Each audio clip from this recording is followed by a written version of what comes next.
Okay, and we're on. I'm just trying to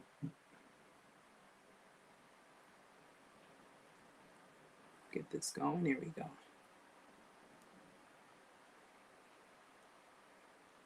Okay, cool. Forget how loud sounds are when I have the microphone on. Okay. Hi, Gil. Hi, sweetheart. So, guys, I'm gonna give it just a couple of seconds. Just let some people come in, and then I'm just gonna get started because you know me, I like to start from the right away because it does stream, and I know there are people who do watch, and you know they don't really want to sit there and just see me just waiting for people to come in. So,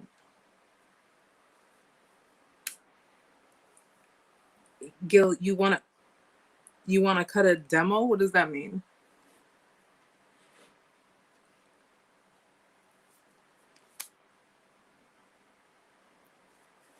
So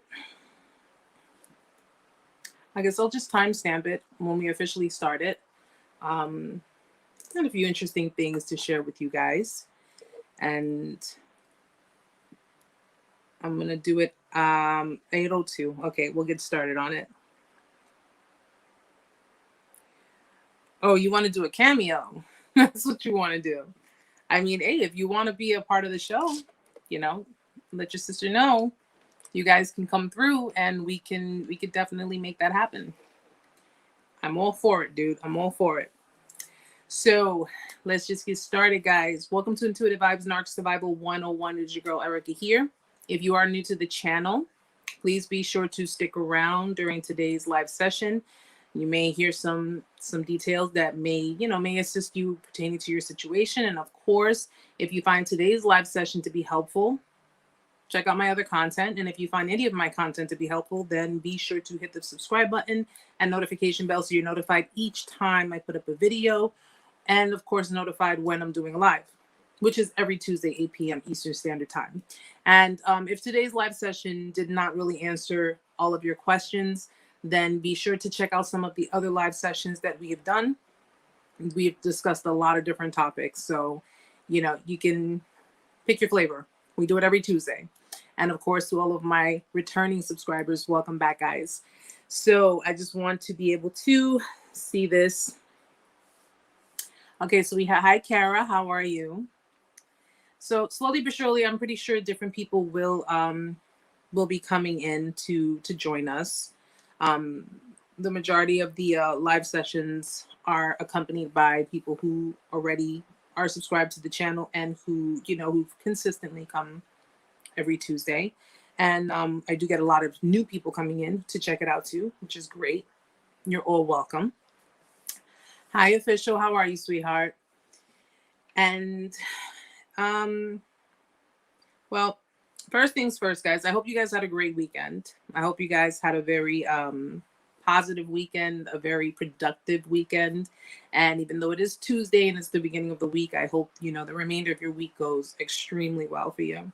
I have been completely exhausted because I've been working crazy hours, like crazy just in general with work, but amazingly enough, I'm getting through it. So that's always a good thing.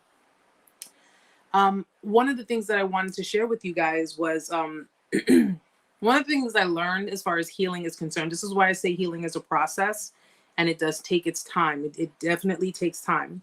I've been in my healing state about 2 years. It took me about 2 years to heal from a lot of different situations within the dynamic that I was in, let alone healing from any of my residual trauma from my childhood and from past experiences. But interestingly enough, today, in a long, long time, today I had a trigger. I actually had a trigger on my way from work. And it stemmed from earlier today, I wasn't feeling very well. And it was because I slept under my air conditioner. And when I was discussing it with my colleague on my way home, I was remembering a situation that happened under the circumstances of me not feeling well. And I fell asleep right underneath my air conditioner. It was crazy, but I the trigger hit me very mildly. Didn't hit me to that extent of like I want to, bash in someone's head or anything like that. It did hit me kind of mildly, and it did get me very upset. I did get upset, guys. But I actually, when my son called me, he FaceTimed me on my way home. His face alone just took me away from it, distracted me from it. But it was a trigger from a situation with my dynamic with my ex, that it was just, let's just say it was a very, very brutal, and by brutal, it was just a very demeaning situation at the time when it happened.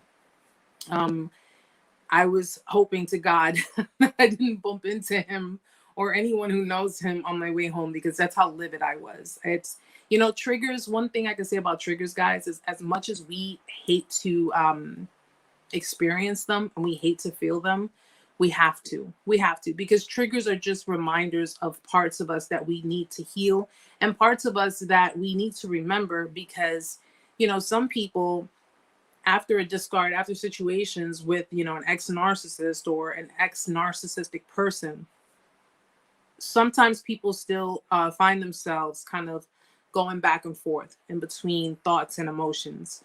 And when a trigger pops up, it's kind of a reminder as to why you need to stay away from these people, why you need to avoid them at all costs.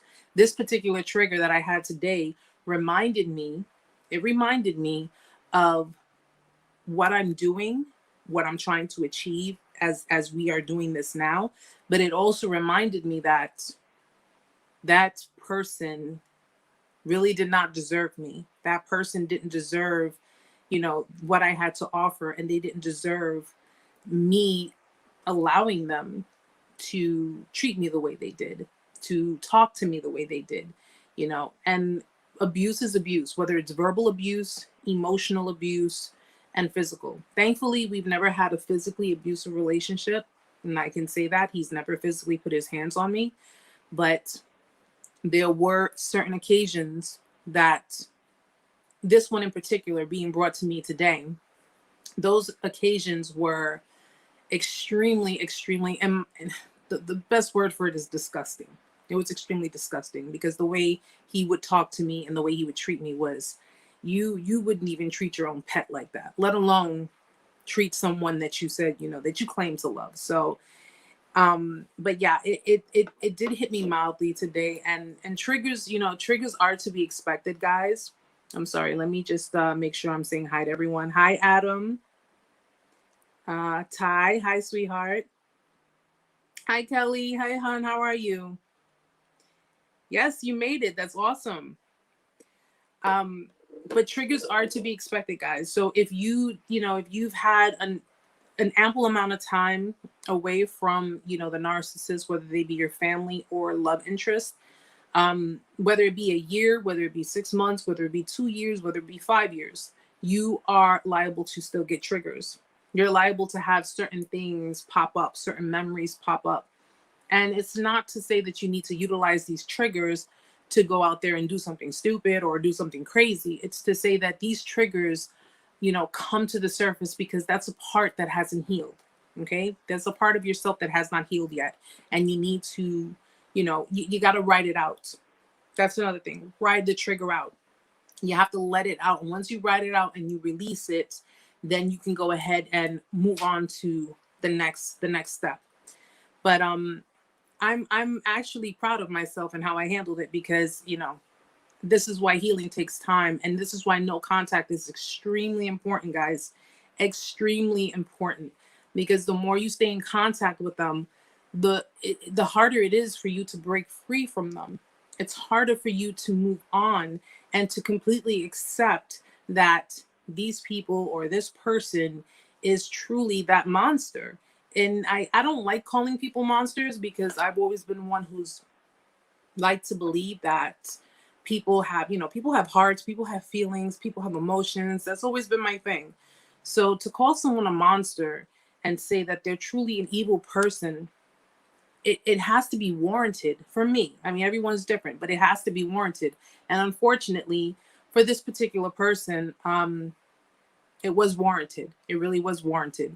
And it's hard to believe. I know for a lot of people, it's hard to believe when it boils down to accepting the fact that if someone is a narcissist or extremely narcissistic, it's hard to accept that this is who they truly are by nature, because you were so intertwined with other things, good things, or what you perceived as good things. So, just keep in mind, triggers are, in a way, in an ironic way, they are important. They are extremely important. It teaches you what you need to heal. Okay. So that way, when the time comes that you come in contact with someone, whether it be a new love interest, new friends, or even reconnecting with family, you're able to do things with boundaries. You're able to do things like, as far as love interest is concerned, you're able to create a dynamic, a foundation with that person, and not bring that baggage with you. So you have to ride through whatever trauma, whatever issues you have. You don't want to bring that baggage from that relationship, that dynamic, into your new relationship, because all you're going to end up doing is hurting someone else, and you're going to end up really pushing them away. And you don't want to do that. You really don't. And if it boils down to family, guys, I always say, keep up the boundaries. Keep up the boundaries. You have to have them, because if there's anybody who can be extreme boundary pushers, or I should say boundary violators, it's family members. Family members can do that because they have that family member card. So because they think they're your family, and they think that, well, we're related, we have blood, and we can do things to you, and you can accept it as it is what it is because we're family. I mean, you can't listen. You can be a scapegoat. That's what a scapegoat is. No, excuse me, not a scapegoat. A black sheep. Being a black sheep in your family is not necessarily a bad thing. It really is not. It just means that you are not part of a dictatorship. You're not going to be a part of, the nonsense that other people find to be normal. And it's amazing how a lot of us, and I'm pretty sure a lot of you are not black sheeps. Black sheeps. What am I talking about?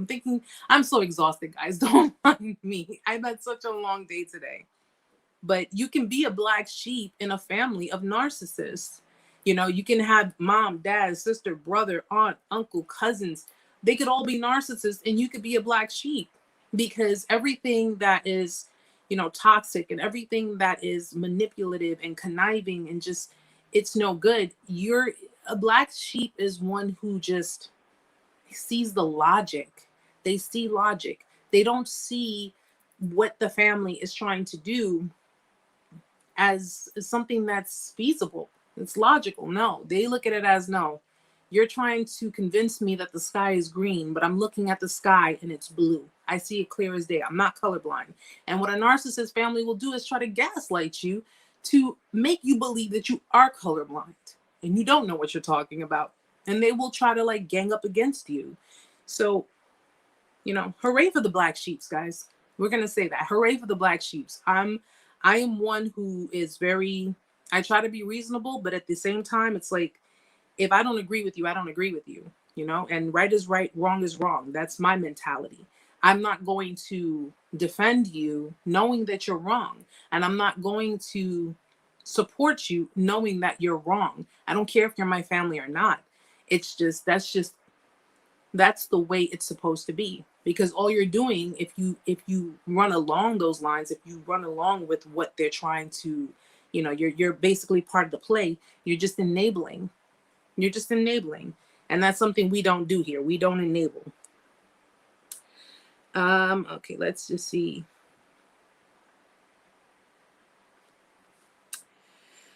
Adam, is brain fog normal after a narc breakup and part of PTSD? Yes, it is. PTSD is it's you got to remember something, Adam. It's when you have been part of a trauma bond, because that's what a relationship with a narcissist is. It's a trauma bond. This is pretty much I don't know if you guys remember, if you've seen it in my, I did a video on the stages of a trauma bond, how to tell that you're in a trauma bond. Okay. It's one of my oldest videos, but you can still, you'll see it on my channel. And this trauma bond was pretty much formed over time. So the trauma bond is pretty much like, okay, I want you to picture an umbilical cord. Okay. So when you got involved with your narcissist and you attach to them, they attach to you. That's like that umbilical cord, right? That umbilical cord is basically the bond itself. And what the narcissist was doing was, by projecting, by abusing, by manipulating, by doing, everything that we know narcissists do, all of that was passed through that trauma bond. And what you have to realize is that being in a relationship, whether it be a romance or family, they condition you. They condition you. Okay. They don't just throw it all at you at one shot. It's over time. It's over time. This is why a lot of people, when they become like radicals or people that are brainwashed, it's the same thing. Conditioning, brainwashing is the same thing. They condition you to be accepting to their behavior. They condition you to kind of like, it's like that back and forth, where it's 1 minute, they are love bombing you and they're telling you I love you and they're telling you that you're their world and you're this and you're that and you're on your very high, right? And then the next minute, it's because they need to take you off that pedestal. They are abusing you. They're verbally abusing you. They're acting very weird. They're acting very sneaky. They're doing, just things that don't seem right. But because a lot of the time a narcissist covers up their tracks, they try to cover up their tracks really well. Even though things may seep through the cracks and you're kind of catching on to certain things and you're kind of glimpsing at certain things, the minute you start noticing things, you are, let's say you bring it to their attention and you say, listen, I'm noticing this, I'm noticing that, something doesn't seem right. What is this all about? Of course, they're going to gaslight you. Listen, you're acting very insecure and I don't like insecure people. I mean, you can't go assuming things. You're accusing me of things. You're doing this and that. So now while you're pinpointing and you're showing them what the problems are, they're gaslighting you. Okay. And they're basically training your mind by gaslighting you. They're training your mind to believe their lies and question your mind, to question your own sanity. Okay. All of this is part of the conditioning process. Okay. And over time, that gaslighting gets worse and worse. It gets thicker and thicker as time goes on. And in the interim of it all, whenever you decide to question them or you decide to say, okay, now I know something's not right. What is this? They get a little more aggressive because now the gaslighting might not be as effective as they need it to be. So what do they need to do? They need to become a bit more aggressive to instill some form of fear in you. Okay? You clearly, during the time of this trauma bond, do not want to lose the person. You're not trying to accuse them. But you want the truth. You want to know what's going on. And in the interim of all of this, they are doing what you suspect they're doing. They're just being, I don't want to say sloppy with it. And the reason I don't want to say sloppy with it is because people who are sloppy with the way they do things can easily get caught. Okay. So it's not so much as being sloppy with it. It's so much as to try to trigger something in you to instill a certain type of fear. All right. So when they want to instill, let's say, for example, they want to instill jealousy in you. Okay. They want that jealous reaction. They triangulate. They want a certain type of reaction from you. So let's say if you're dealing with someone of the opposite sex, they will maybe befriend people of the opposite sex to them. So if you're a guy and let's say you're dealing with a girl, female narcissist, they want to gain that ego stroke. They want that, that attention. Like I told you guys, negative or positive attention, doesn't matter. they'll instill the jealousy in you. So what they will do is they set up the pins and they knock them down, and you knock them down. They'll befriend other guys. Okay. They'll befriend a lot of guys. And, these guys, clearly, if they find her attractive, they're going to be complimenting her. They're going to be commenting on things. They're going to be doing all sorts of stuff. And she knows that this is having some type of an emotional effect on you. Because let's face facts, guys. Deep down inside, a lot of us have rooted insecurities. Okay? It's okay to admit that if you do. It is perfectly okay to admit that, because we all have that. And that's all based on the formation of trust issues, which was instilled in us.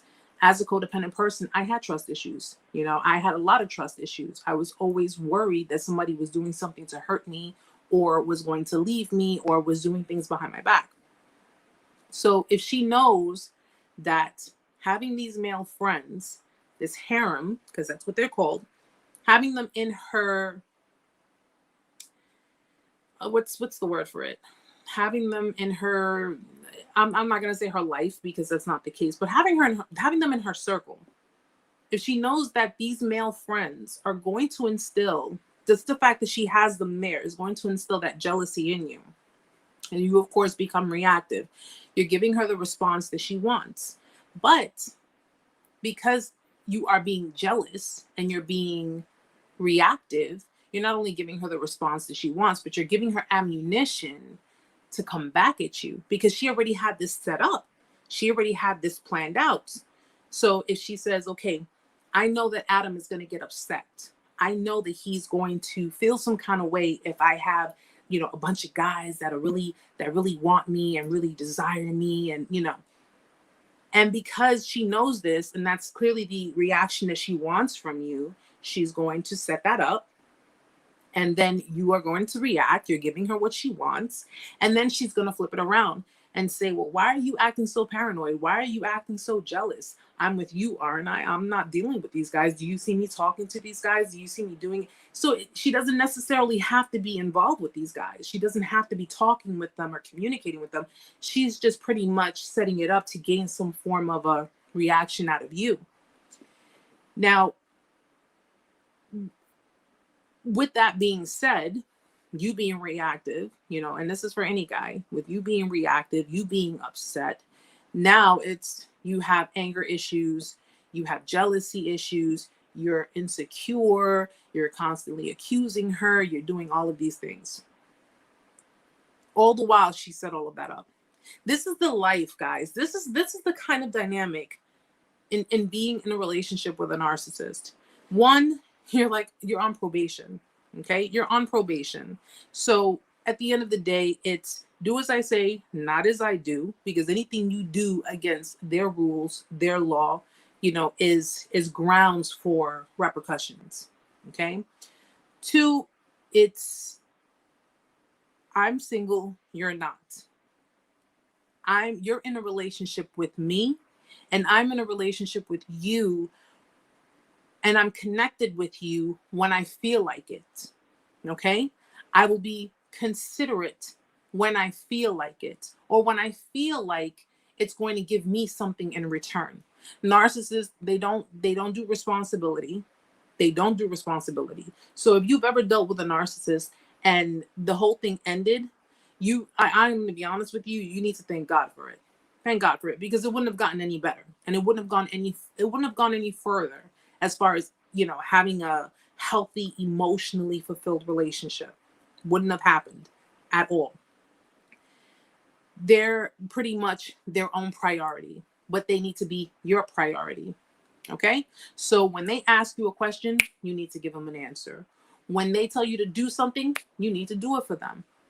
No questions, no stopping in your tracks, nothing. But when it comes to reciprocating it, it's a burden. It's a problem. Oh, you're asking too much. Oh, you're expecting too much of me. Okay?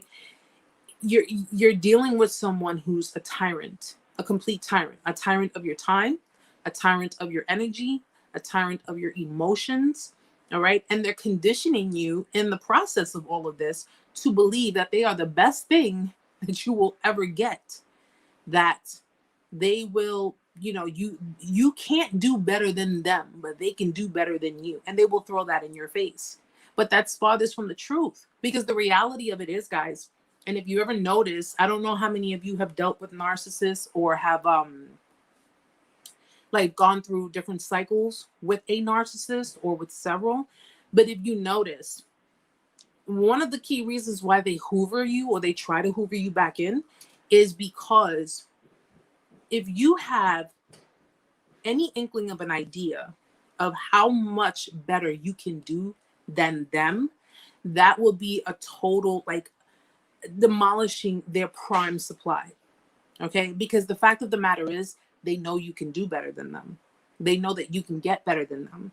Okay, and if you've ever been, in a situation where you're dealing with someone new and your ex narcissist tries to come back into the picture, or they try to worm their way back in, first they want to start off as being friends with you and maybe, reconnecting, and, maybe we could put the past behind us and just reconnect, and we don't have to be lovers or anything. We could just be friends.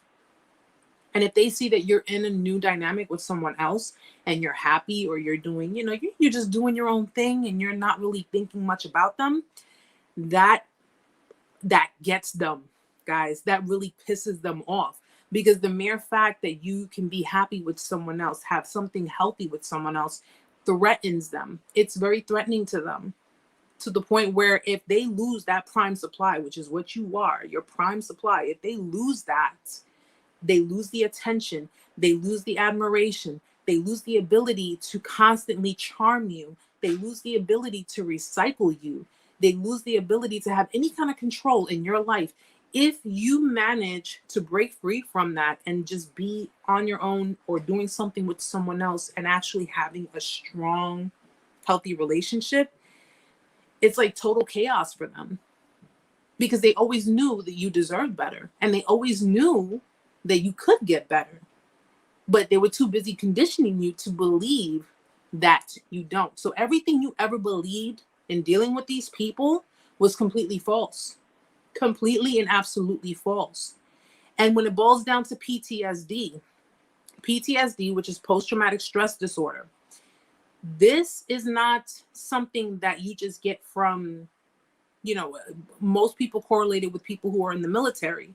You can get PTSD, which most people do, from dealing with a narcissist. Okay, you can get, I had to deal with my PTSD. I had PTSD after my whole ordeal. And you are pretty much, because you're picking up the burden from somebody else. You're picking up someone else's burden. You're taking on someone else's trauma. And that's not including your own. Okay, post-traumatic stress disorder can be, yes, you can get PTSD after dealing with, because PTSD is classified as a psychological and emotional reaction to trauma. It's psychological and it's emotional.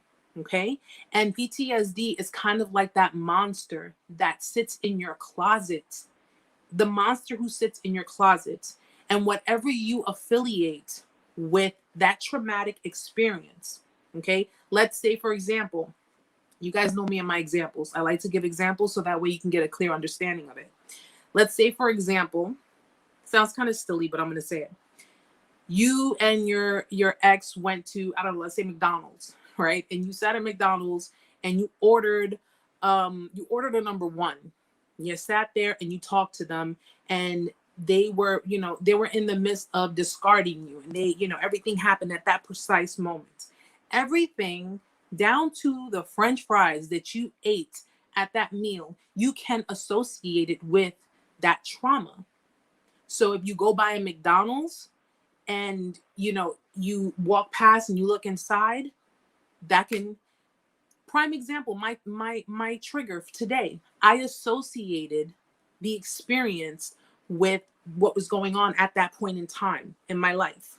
I got sick. I got really badly sick.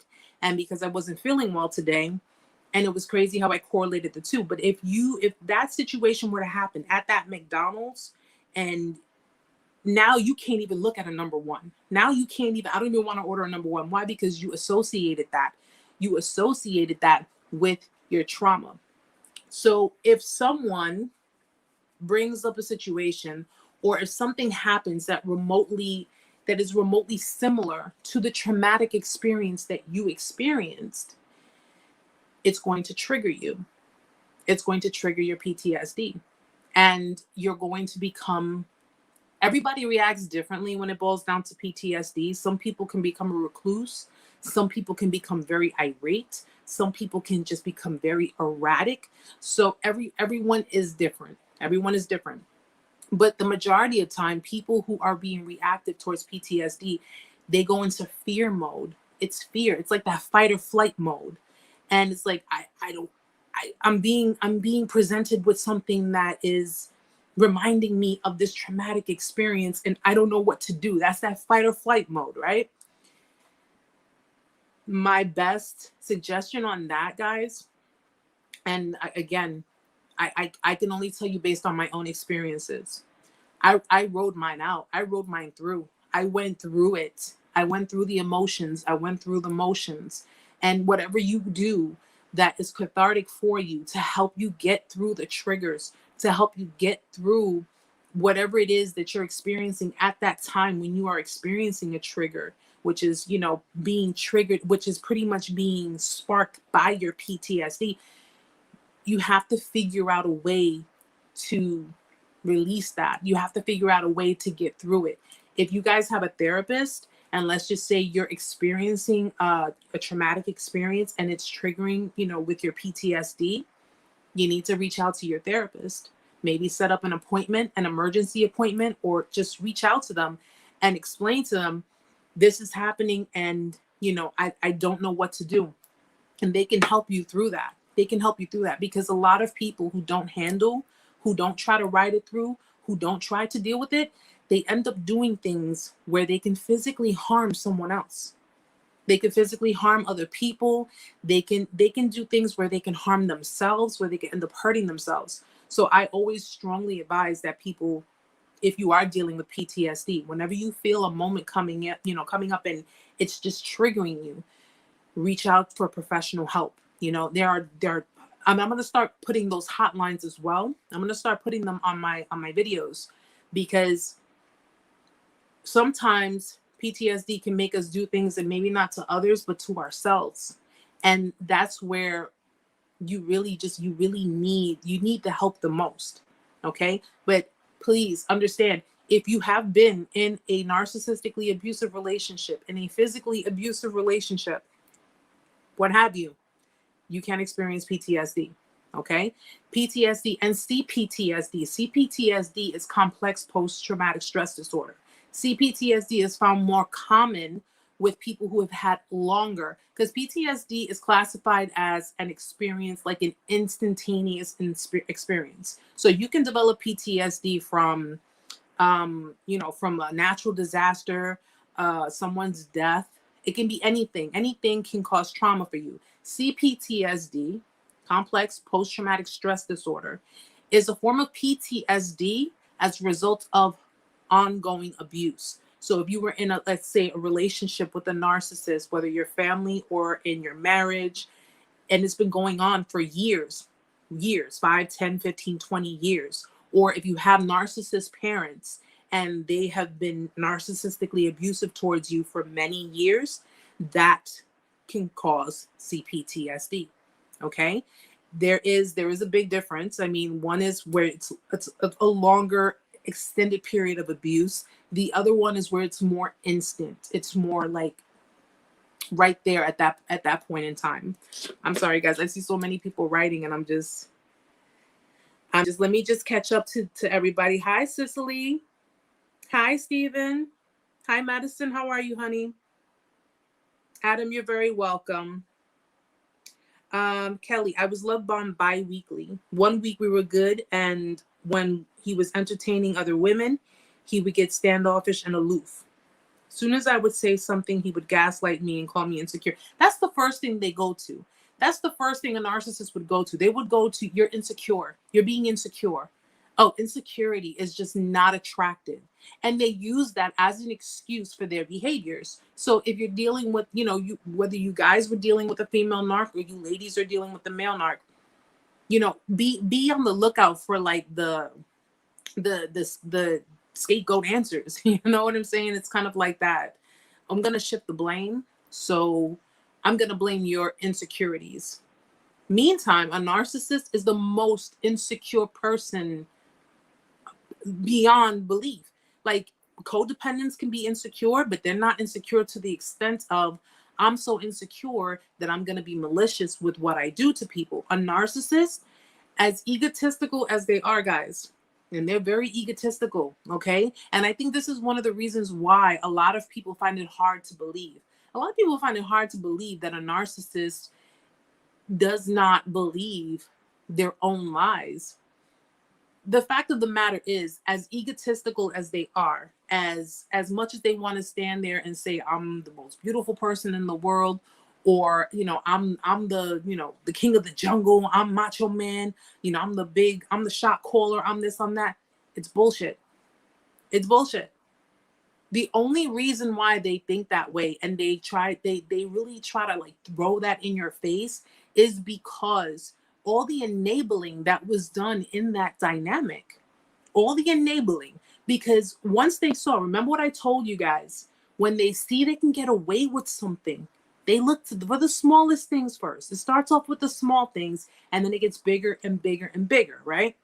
When they see that they can get away with certain things, they see that you're enabling their behavior, okay?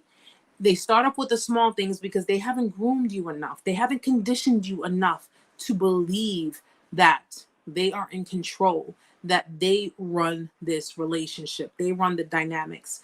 But over time, when they see that it's lasting a lot longer than they anticipated, because the narcissist is one who always stays on their toes, guys, because they know that they're full of shit, and they know that their behaviors are complete BS. And you can drop them anytime. You can stop and say, oh no, oh hell no, I am not dealing with you and your BS. And you can drop them anytime. They're always waiting for the other shoe to fall because they are afraid of being discarded. Narcissists are afraid of being discarded, unless they're an inverted narcissist, and it doesn't really matter because they're being discarded by another narcissist. But narcissists are scared to be this. They fear abandonment too, guys. Don't let that whole standoffish, oh, I believe in my autonomy, and no, don't let that fool you. Do not. They have a big fear of abandonment too. A huge fear of abandonment. And at the end of the day, when they sit there trying to beat at their chest and make you believe that they're Godzilla or they're whomever, they're King Kong of the jungle, the reality of it is, believe it or not, guys, you guys were the ones who held the key to everything. You all were the one who held the key to everything. You were the one who was stronger than them. As much as they wanted you to believe that you were weak, you were not only stronger than them, but because they know that if you leave, if you dump them, if you discard them, if you abandon them, you will find better. So much to the point that you will forget them and move on to the person who's going to treat you better. This is their MO. This is something they have to do. This is something they have to do because they won't acknowledge their problems. They don't have empathy. And think about all the other relationships prior to you meeting them. Okay? And everything they told you about those previous relationships. I was with this person, that person cheated on me. I was with that person abused me. I was with the other person, that person put me in jail for no reason. You know what? That person probably didn't cheat on him. He or she probably cheated on them. That person probably didn't beat him, but they probably smacked the shit out of them because they got tired of their crap and the fact that they were thinking that, they can do as they please, say as they please, and treat them like garbage. And the other person probably got them locked up because they violated an order of protection. Okay? Let's keep it 100 here, guys. Let's keep it really, really 100 here. Yes, Ahmed, black sheep ends up to be super empaths. Super empaths are the only ones capable of destroying narcs. The reason that is because a lot of people, narcissists, first of all, they depend on victims. They depend on victims to not say anything about the abuse. They depend on the victims to feel so ashamed because the narcissist got away with so much. Their behaviors, they got away with so much. They expected you to hover in your corner and just cry about it and weep about it. They do not expect victims to open their mouths. They do not expect victims to talk about it. They do not expect victims to create awareness. And though I do, and I completely listen, everyone has to use caution. Always use caution, especially when you are coming, when you're coming out of your shell with things and you're speaking on things. Always use caution with it, because at the end of the day, though the narcissist discarded you, though the narcissist had you believing that they want nothing to do with you, had you believing that you were nothing compared to their new supply and all this nonsense, blah, blah, blah, yada, yada, yada, they're still watching you. They're still watching you. They're still watching your moves, and they are still monitoring you. And if it's not them monitoring you, they have people monitoring you. They have people watching what you do. When I started this channel, I really prayed on it because I said to myself, I don't want to cause problems for people. I don't want to, I don't want to have people thinking I'm being a bitter person, because I'm not a bitter person. I don't want people thinking that I'm, being a vengeful ex, or, none of that. And I prayed on it. And I said, is this something that I should be doing? And I got my answer on it. Because at the end of the day, you were a victim, and you have a voice, and you have every right to say what you have, every right to testify. They do not want you to do that, because talking about it, creating awareness, talking about the signs, talking about the tactics, and you have so many different people watching and so many different people learning. It's like putting a narcissist out of business. It's like putting them out of business. And me, I come to learn my strengths. I always thought I was a weak person. I always thought I was too emotional, too overly sensitive. I was just too, I'm a softie. But that's because people made me believe that about myself. People made me believe that I was just too much of an overly emotional person, and I'm too overbearing. The reality of it is, the strength that you have, they don't want you to recognize that. They don't want you to recognize how strong you are and how much damage you can cause to their whole getup, to their whole Ponzi scheme, because that's exactly what that is. They don't want you to know that. They don't want you to know any of that. They want you to take it. They want you to accept it and just sit there and sulk. That's all they want you to do until they're ready to come back and hoover you back in, or come back and play with your emotions again, or mess with your mind again, or make you feel like crap again, and discard you and dump you when they feel ready to. Hi, Heather. Hi, sweetheart. Hi, Onitha.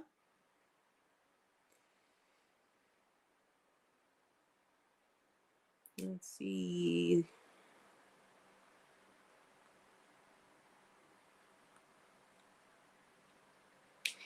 Wombat. Leaving my narc made me realize how unfulfilling and shallow a relationship is with them. Yes.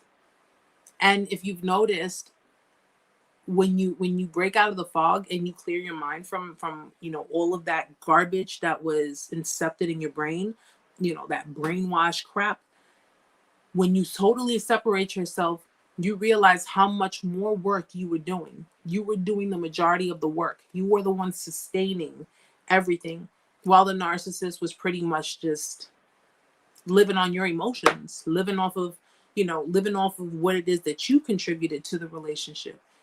Majority of you guys, listen, probably all of you guys put in about maybe anywhere between 85 to 90% of the relationship. And you'd be lucky if they gave in 10%.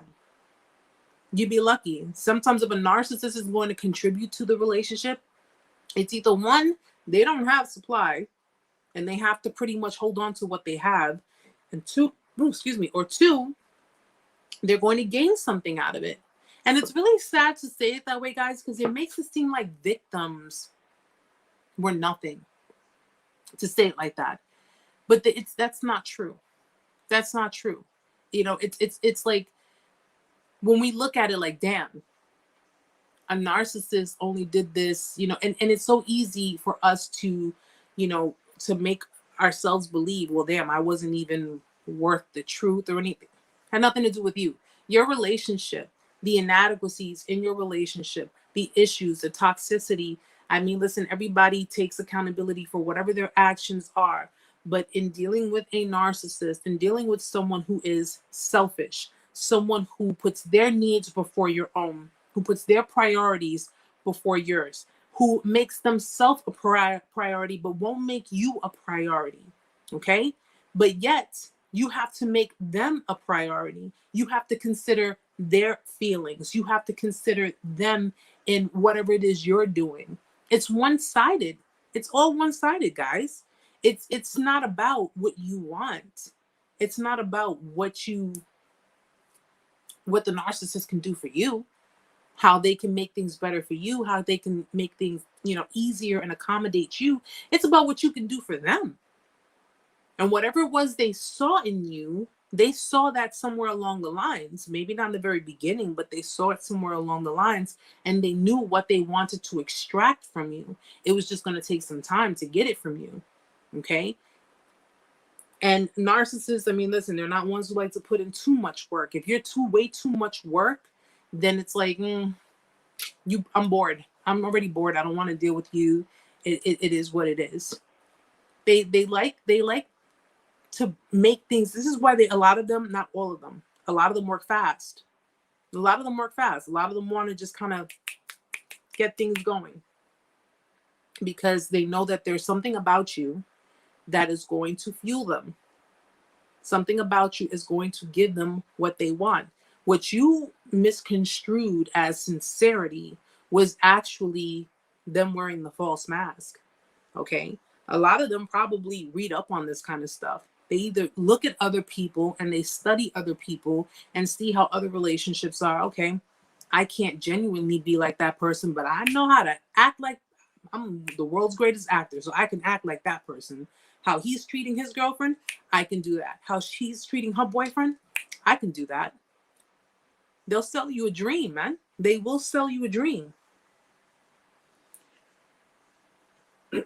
Karen, maybe you can help me understand, with the narc being so abusive, deceptive, demeaning, and has a lack of empathy with the way they treat and hurt people. How is it that they can show emotion in things that have no interaction or relation to them? Well, I've mentioned this before, Kara. Narcissists, they don't possess reactive empathy. Okay. And reactive empathy is how you naturally respond to situations. Okay. They don't possess that. They possess cognitive empathy. And cognitive is where it's empathy that has been pretty much blueprinted in their mind. Reactive empathy comes from your heart. It's what you genuinely feel. It's how you respond naturally to people's situations. I knew that was going to happen. I always move my hands around. I'm sorry, guys. It's how people respond to situations and react in a natural way. But cognitive empathy is pretty much, you take a book and you read up on empathy and you absorb what you read on empathy. So it's kind of like an actor reading his lines, where he's reading the, his paragraph on what he has to say and how he has to, and it's being written out as far as what he has to monologue. That's exactly how it is with the narcissist. So when they react, you take it as empathy. You take it as them being, being present, being in tune with their emotions with you. The reality is, this is something they studied, whether it be, in a book, or whether it be just watching other people. Their brain, they're basically, because they're very, most people would say they're logical, not emotional. where they use their brain. They don't use their heart. They don't use, feelings. They don't use any of that. They're basically absorbing everything logically. They're inputting it into that computer, and then they're spitting it out. They're spitting out the results. So if, for example, you had I don't know, let's just say a financial crisis, and they see, anyone who's normal would be empathetic and, of course, sympathetic to your situation. Whereas, the empathy in them is like, oh my gosh, I feel bad. Let's try to figure out a way to help you out. I can't give you the money, but I'm going to try to help you out however way I can. That's a natural response from someone who genuinely cares about you. They're going to try to figure out a situation with you. A narcissist, on the other hand, is they may react similar to that. And again, you're taking that as, that's empathy. They will grit their teeth to do it. So when you have a friend or relative, a completely non-narcissistic friend, and they say, I don't have all the money, but I can give you some money. I want to help you out of this situation. Okay? They're empathizing, they're sympathizing, they genuinely care, they want to help you. A narcissist, on the other hand, is like, oh, God, I really don't want to do this. I really don't want to do this. But if I don't want to hear their mouth or get backlash, or if I want something in the future, they're not going to give it to me because I know for a fact they're going to make this an issue, but I'll offer it to them, knowing that they have the resources to help you. The fact of the matter is they really don't want to. They're going to take that cognitive empathy. They're going to basically play it off. They're going to act. They're going to act like they care. They're going to act like they want to help you. They're going to act like they are willing to help you get through whatever financial stress you're going through. You're taking that as empathy. Oh my gosh, you really, you're looking to help me out. Little did you know, they had an agenda behind it. The only reason they did it was because they knew that it was something that they could either lord over your head, something that was, it's kind of like a trade. I do for you, eventually you're going to have to do for me. Okay? The cognitive empathy just simply comes in when they're acting. They're seeming like they want to help you out and they care, and they don't want to see you in the financial bind that you're in. But the reality is that's just the mask. That's the front. They don't really want to do it. They don't want to give you the money. They don't want to really help you out. They really don't care about the fact that you're in a financial bind, and your problems are your problems. Has nothing to do with me. But they know they're not going to get anything in return. And they may actually, if they were to show their true colors, clearly that would end the situation that you had with them. They're not going to do that. Hi, Rakia. Can people victims get quite abusive when reacting to narcissist behavior? Is that part of PTSD? People can internalize the abuse to the point where, yeah, they can become very reactive. They can become reactive. They can, which is, I honestly, in my opinion, I think that's part of the normal human. Goodness gracious, I'm knocking everything down. I don't believe it. I'm just knocking everything down. I'm sorry again, guys. Being reactive to the abuse, being, snapping back, and just because you can't take it anymore. That's part of being human. That's part of being human. You can only take but so much abuse from someone or from people. It's not, I personally do not find reacting in a way any other human being would react as being abusive. It's, you just cannot take it anymore. Okay. And I strongly believe, and I mean, I'll look into it, but I strongly believe that someone can seriously black out and maybe even possibly have temporary insanity. It can happen, guys. It can happen. It can happen. That's why you have people who snap. People snap. And that's a reaction to the ongoing abuse. It's a reaction to the manipulation, to the gaslighting, to everything that a narcissist, a sociopath, or a psychopath has put them through. I listen, I don't agree with it. I really don't, because it does have its consequences, but you can understand why. You can understand why. And this is where you sympathize with someone, because it's like, damn, that's really messed up that that happened. But look at the track record of the situation, and then say, I mean, I get it. I get it. And even though you wouldn't do it, you can understand why someone else did it, because they just reached their breaking point. Victims reach their breaking point. Yes, they do. They reach their breaking point, and they end up doing things to the narcissist. They end up hurting them. They can hurt them. They can, they can snap, and possibly, I don't know if this is the case. I'm pretty sure it is, but I'm pretty sure you have some victims that couldn't take it anymore and just ended up killing them. We're going to be realistic here. You have a lot of women who are incarcerated right now, and, probably even some men who are incarcerated right now for murdering their spouse or their ex-spouses or their boyfriends or their girlfriends, because they have reached their breaking point. And it's not an excuse, guys. It's not a reason to hurt someone.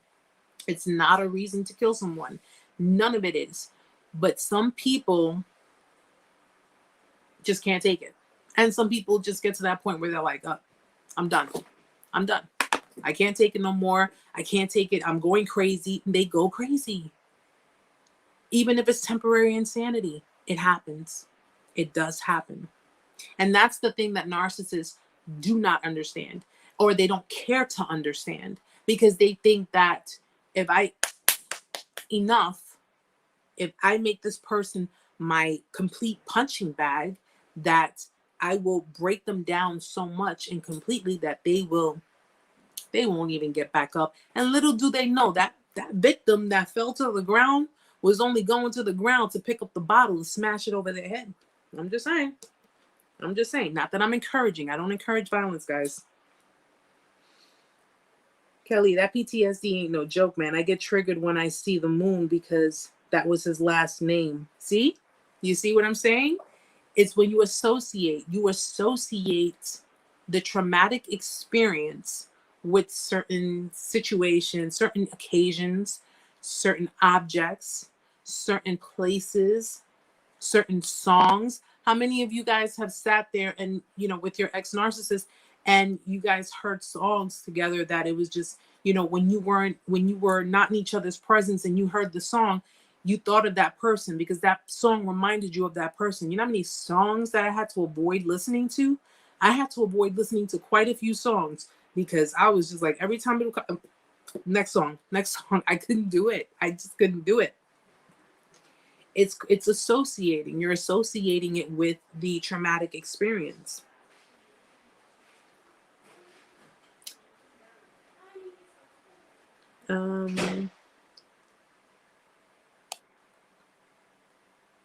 Kara, I'm sorry, just give me 1 second, guys.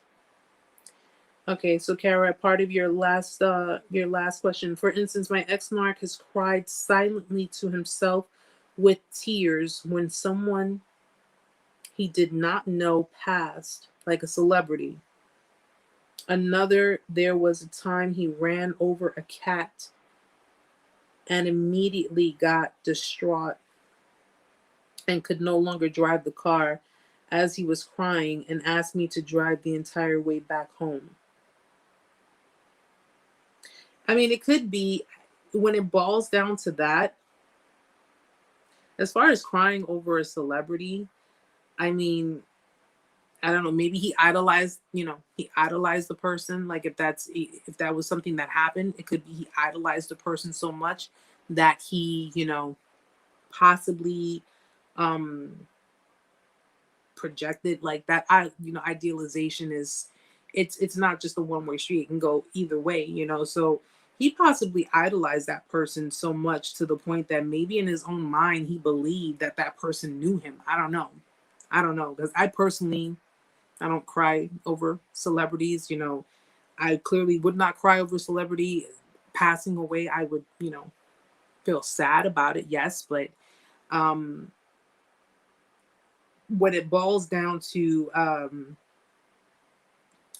he said another time he ran over a cat and immediately got distraught. And it's hard to tell because they can be very, it could be very, I don't know. That would be hard to tell because a narcissist, I mean, maybe that situation triggered an experience for him, because when a narcissist becomes emotional and they use tears or they're crying, it's usually for their own suffering.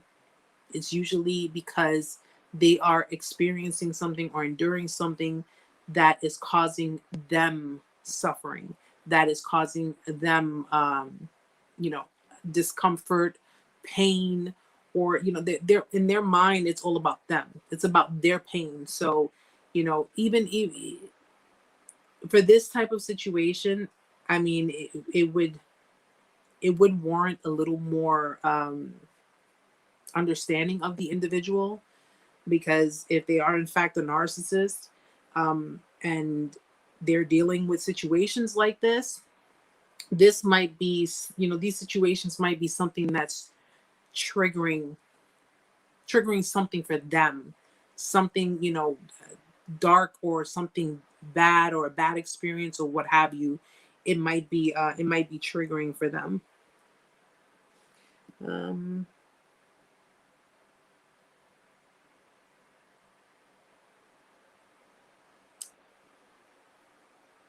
Geez, the saddest thing is when you tell them the truth about themselves, they wipe their mouths and say, I haven't done anything. Ask everyone in this group. Bet you they'll all agree. Oh, that's the clear cut. I know I've done something, but you can ask everyone in this group. So that just pretty much translates to, I know that I've done everything that you are pointing out to me, but I've already convinced everyone in this group that I haven't done everything. So go ahead and ask them, because they're gonna tell you no. That was already set up, geez. You know that. That's like completely set up from the get-go. Completely set up. If y'all think that a narcissist does not try to cover their tracks, because when someone knows when they're lying to you, when they're deceiving you, when they're being mischievous, they know how to have an answer for everything. If in the event they get caught, they know how to do that. So trust and believe. If you're dealing with a narc, a sociopath, or a psychopath, they know how to cover every end, because it's everything that they set up. This is all set up by them, guys. Okay? Your discard was set up by them. The gaslighting, set up by them. The dynamic, everything that happened in that relationship, set up by them.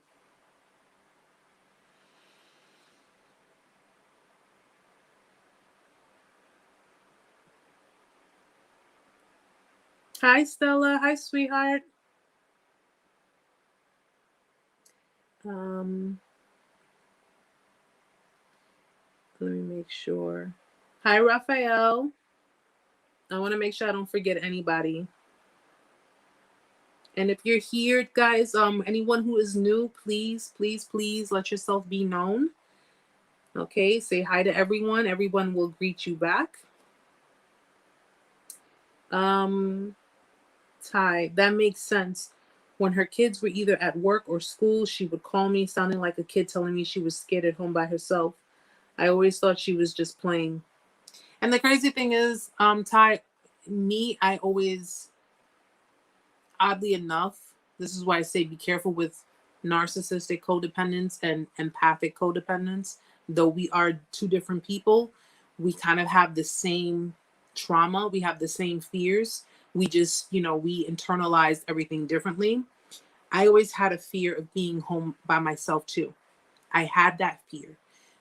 Being in the house by myself. I had to have someone in the house. whether it be my son, when I was living with my one of my best friends, she was my roommate, or just in general. I always needed someone to be in the house with me. I didn't understand why I had that fear, but I had it. And it just felt so uncomfortable when I would be in the house by myself, to the point, because my mind was playing so many tricks on me, and I was just feeling so like paranoid and anxious. It was triggering my sleep paralysis. I would get sleep paralysis, and it was just a really bad hassle. But then come to think of it, in dealing with the energy that I have been dealing with over the years, and just dealing with, the different people who have different spirits attached to them, you know, when you're constantly in fear, guys, it's so easy for the devil to play with you, man. It's so easy for the devil to really just mess with your head, when you're constantly with that fear, it's extremely easy.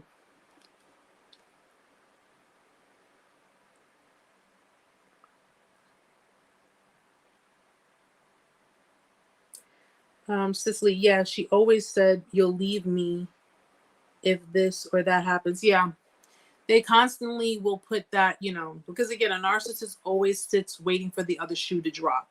They're just sitting waiting for you to see their shit, see what's going on, and not only call them on it, but end things with them. Okay? They're waiting for you to end things with them. When they see that you're not ending things with them, and they see that you're continuously allowing things to happen, you're continuously enabling them, they take it up a notch. If you notice that, guys, I don't know how your relationships went with them, but if you notice, it started off with small things and then it got bigger and bigger over time. And the problems became worse and worse over time. The attitudes became worse and worse over time. Okay, the way they talk to you. At first, it started off with cool, sweet, loving vibes. Everything was awesome. Everything was cool. Everything was respectful. Then it became completely, over time, disrespectful. Like they don't give a damn. Like they don't care about your feelings. It is what it is. You should. Why didn't you just leave then? If I'm such a bad person and I'm this and I'm that, why don't you just leave then? Why don't you just go? Why don't you, it's just, it's like for me, I'm like, you're doing all of this and I want you to do this. Okay. I swear, guys, this is a side of me that I didn't even realize I had. Did not even realize I had it. I always thought I was just too damn overly emotional and just like,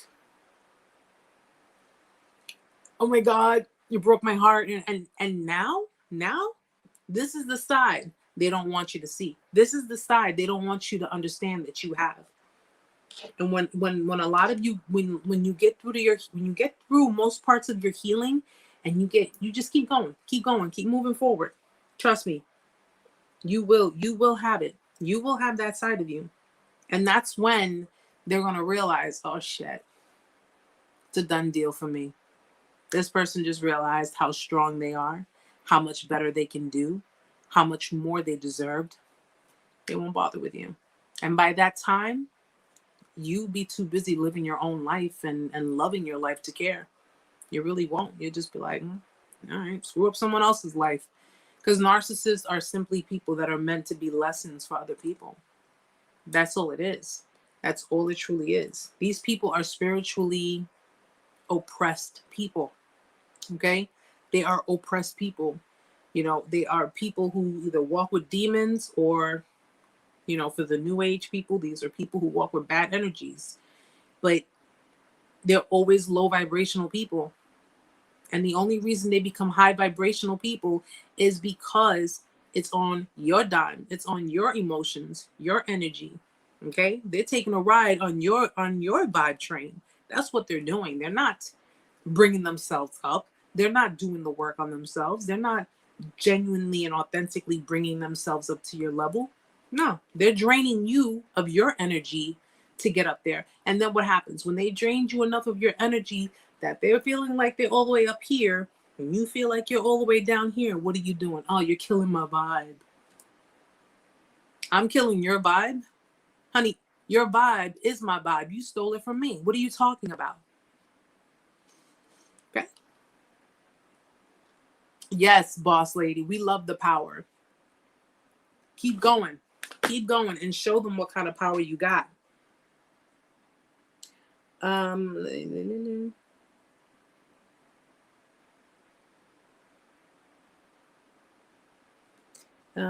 Geez, they have 2 drones and people following me. Geez, what? Geez, like geez, like uh, drones and people following you. Seriously, I understand the flying monkeys. I understand people watching and monitoring your social media accounts. I understand people like being on the lookout. The flying monkeys. You know what? I'll tell you guys. The flying monkeys, don't take it too much to heart. Don't take it too much to heart when it boils down to flying monkeys, okay? Because these are people who were just as easily manipulated by a manipulator to do their dirty work. You know, don't take too don't take it to heart too much.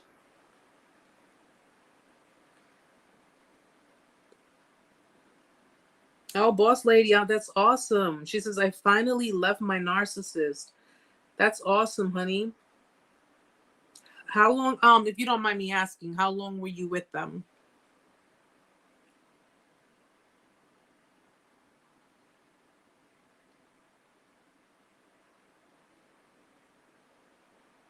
Yeah, Cicely. They're so scared to be abandoned, and at the end of the day, they force you to abandon them.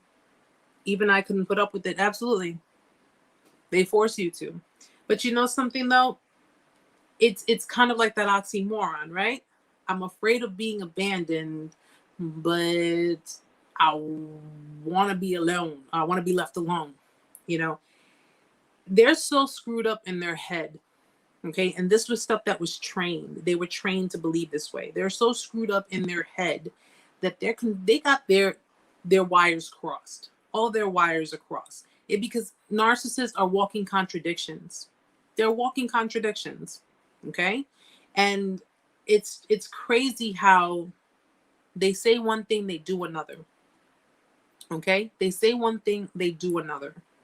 They tell you, oh, I don't I say for example, I don't like my mate hanging out at the club with their friends. It's just so young, like it's just trying to act like you're too young and blah blah, whatever the reason is. They tell you they don't like you going to the club and hanging out and doing whatever. But then when a weekend comes up and you ask them, hey, so what are you doing this weekend? Oh, me and a couple of friends, we're gonna go to the club. But I thought you didn't like the club. I thought you didn't like, the atmosphere or whatever the reason is. They don't like the club for you, but they like it for them because they know you're going to go to the club. You automatically attract that attention, You'll automatically attract it. Your energy alone will attract that attention. You can possibly make new friends, meet new acquaintances, whatever. That's that jealousy that kicks in. They don't want you doing that. Your role, your job is to be the Susie homemaker, or the I don't even know what the male term is for you guys. I'm sorry, guys. I gotta catch up on it. But your job is to be their property, to be there for them. It's to be their toy. However, when it boils down to them, they can go out there and do whatever they want. And they can do whatever they want. There's nothing you can say about it. Because if you say something about it, then you're acting insecure and jealous. And you know how it goes, guys. You guys already know how it goes. Ty, but I'm getting all strange numbers calling, fake text messages, and fake FB requests regularly now. Oh yeah, that's to be expected. That is to be expected. I've been getting fake accounts, a lot of fake accounts monitoring my IG stories. Okay. I've been getting requests on Facebook, as far as friend requests. I add people that have legit accounts. I don't add people that just have one profile picture and like 3 friends. Seriously? No, I don't do that. My IG, is open to everyone. And I really like, I haven't posted as much as I used to, but you know, it's bound to happen. I mean, what's the most they're going to do? The most they're going to do is sit behind a screen and not say anything. Not say anything. But I do get a lot of fake pages watching my IG stories, you know? And of course, they need to mask their identity because they can't have anyone, including you, knowing that they're watching you, knowing that they're on to you.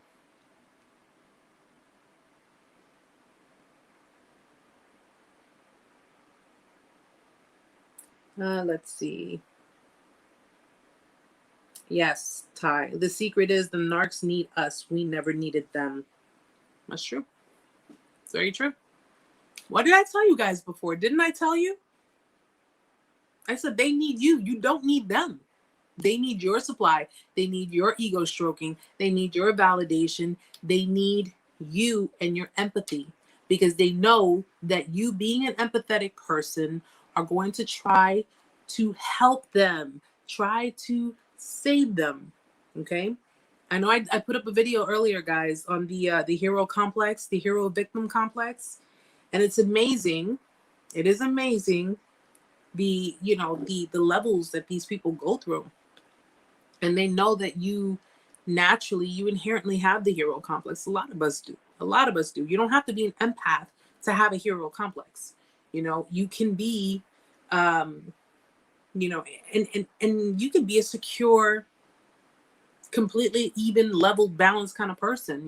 Being an empath or a super empath, you don't have to have that title to be someone who has a hero complex. Having a hero complex is pretty much, I want to save the world. I want to save people. I want to save people from, it's that natural feeling you have as like a parent, right? As a parent, I have a hero complex when it boils down to my son. I always want to save my son. I always want to make sure that my son is safe.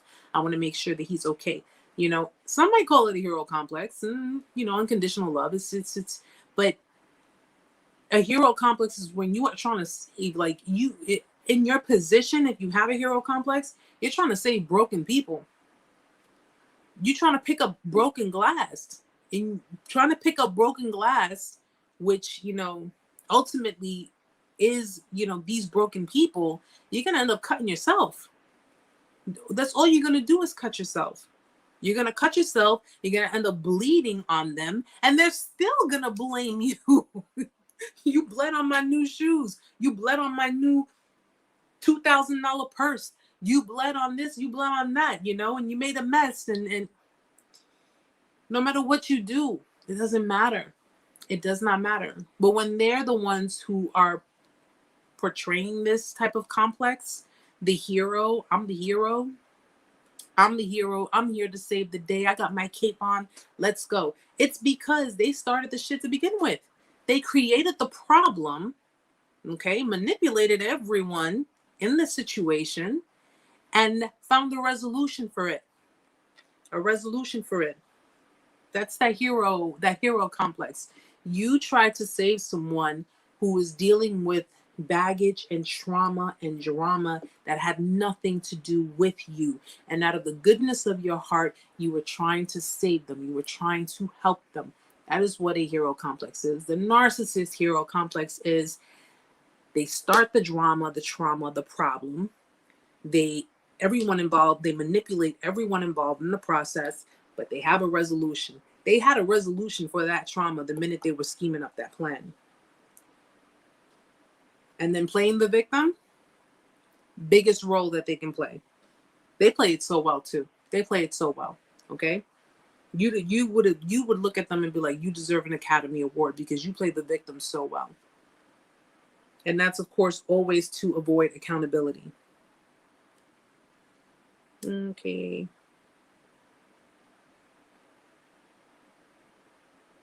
Yeah, Ty, they can be very disrespectful. He says, I seriously couldn't believe half the stuff that came out of her mouth. Some days, this just couldn't be real. I know exactly what you're feeling because I was there too. I was there too. I couldn't believe the way, like, this, not only the stuff that was coming out of their mouth, but just with the nastiness. It was just so nasty and so downright degrading. And I'm like, where is my boyfriend and what have you done with him? Like, that was my attitude, because I couldn't understand why he would even talk to me that way when I did not do anything to warrant that at all. At all. Never. I mean, I can't vouch for anyone else, but I can say this much, guys. I never disrespected this person. Never talked to them nasty. Never, put them down. Never tried to undermine their confidence. In fact, I tried to build up their confidence. I tried hard to really bring them up there with me and in showing that, we're a team. And it was always them against me.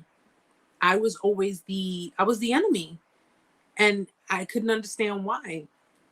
And when he would like get really nasty, like beyond nasty with me, there were times that I used to look, in the beginning, I used to look forward to hearing from this person. I used to look forward to seeing their picture pop up on my phone. And I just loved to talk to them. It got to the point that I would be like, I can't, I'm busy at work. I can't even talk. Like, I wouldn't even want to talk to them.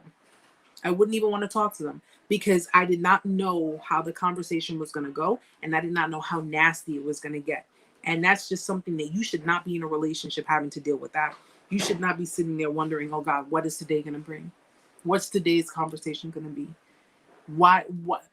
How nasty, on the scale of 1 to 10, how nasty is this person going to be with me today? And you shouldn't have to be in a relationship like that. You shouldn't have to think like that. You shouldn't be, worrying or wondering or even, avoiding talking to the person. This is someone who you said you love, right? This is someone who said they love you. Shoot. I'm like, I'm busy at work. I can't talk, or I can't, I'll talk to you later or whatever. It got to that point because it's like guys, the conversations he and I had, when he would get angry, if I were to bring something up that I, pointed out was very like inconsiderate, like you're not considering my feelings, you're not considering the situation, or, in some cases, depending on the situation and the time, if it was convenient for him, my problems were not his problems. And I never wanted to impose that burden on him. I never, said my problems are your problems, because, I have to configure a way to get out of this situation or try to find a resolution for it. But it would be nice if you would have at least considered me and considered that I do have a situation, and maybe, offer to, who doesn't? No. And because I would call out the inconsideration, I'm going to be honest, I'd get ripped a new asshole. I would get ripped a new asshole for calling out the inconsideration and, hi baby, calling out the inconsideration and actually have all kinds of things just spewed at me, just disgusting things spewed at me. And that's the kind of stuff that I don't want my son around. I don't want my son around someone who's going to disrespect his mother, or, make his mother, put his mother down and make her feel like crap. I don't want my son learning that behavior. That's not right. What's going on, babe? Mm-hmm. You hungry? Yeah. Go ahead. Whatever you want. Don't mind the noise, guys. If there's noise in the background, that's my son.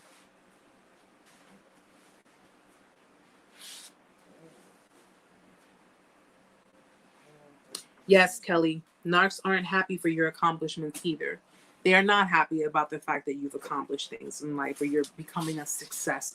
Because if you chose, especially if you chose not to be with them, if you chose not to be in their presence, they will, it strikes up that huge jealousy that, and it's like kind of like that we could have had it all, but they managed to screw things up. So if you decide not to bother with them, you decide not to deal with them ever again, and you become a success in life, they will try. They will try, guys. I'm going to tell you that right now. They will try. But if you completely reject them and deny them, yeah, they get pissed off. They get pissed off because they want to gain off of your accomplishment. They're not happy about the fact that you accomplished something, that you've succeeded in life. You've succeeded in something. They're not happy about that. they they look at it as a way to gain off of your success, gain off of what it is that you have achieved. Okay? Which is why, like, if they're in the relationship with you, your success, your achievements is because of them. They always have something to put in there. Oh, you wouldn't have been successful if it wasn't for me. You wouldn't have been able to, go here or do that or whatever if it weren't for me, or if it weren't for the fact that we're together. But your failures, they're your own. They're your own. They have nothing to do with your failures, even if they've contributed to the toxicity within the dynamic which led to your failures. Nope, it wasn't them. It was you.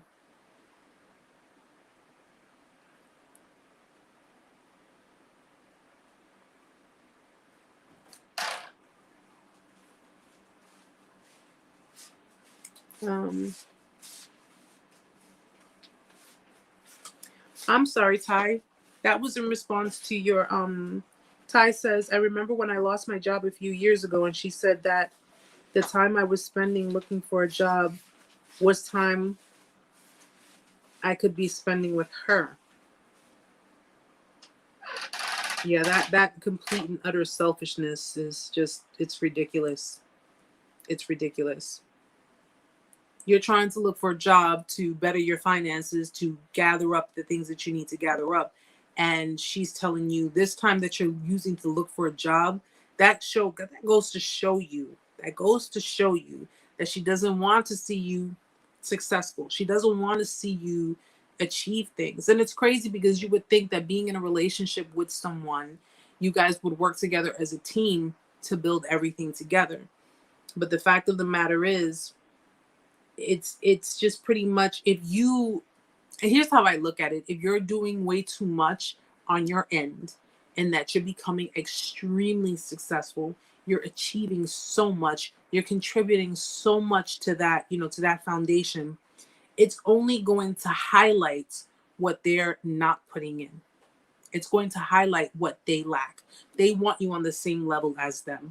So she wanted you to not look for a job, not become successful, not do any of these things, because then if you do these things, you would have probably a more important role, a more important, you have like the spotlight on you. People will basically see you as being the successful one, and that will dim the light that she's trying to create, she's trying to have within, around herself. But at the end of the day, it's just completely selfish. That is just completely and utterly selfish.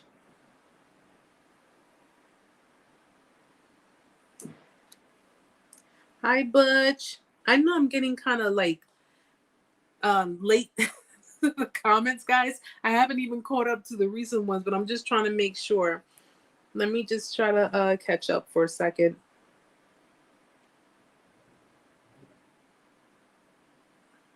Let me just see something. I'm sorry, guys. Give me one moment.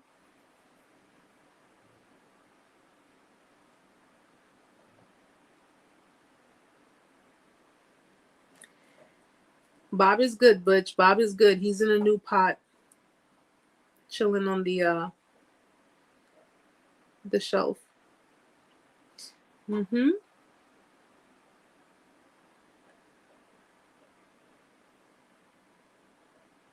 Yes, Kelly. Narcs love to mirror people. That they do. That they do. They're the biggest copycats. They're the biggest copycats. They don't have their own true, authentic personality, because their personality is pretty much distorted. It's completely scrambled up. So because of who you are, and a lot of them do it during the love bombing. They will definitely mirror you during love bombing, because they need you to pick up on, we're so much alike, we have so much in common, and that's part of the charm. That's part of the charm. They need you to believe that you're soulmates, that you are meant to be together.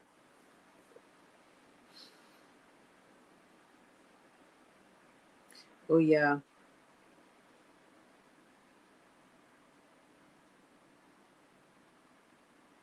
Okay, guys. Rukia, thank you. The last time I spoke to my ex, I snapped and said a lot of horrible, spiteful things, and I felt very bad. Don't feel bad. Oh, honey, don't feel bad. You were reacting. You were being. You were. It's human reaction. Human reaction. Feeling bad. You know what? And I'll bet you, they said or did something that made you feel bad about it, just for reacting. Okay, they deflected. I can bet you they deflected onto you because of the fact that you had every right to react and you had every right to say what you said and you had every right to feel the way you felt. They're going to make you feel guilty for reacting to their abuse and to their nonsense. No, no, don't feel bad. Hi, Sandra.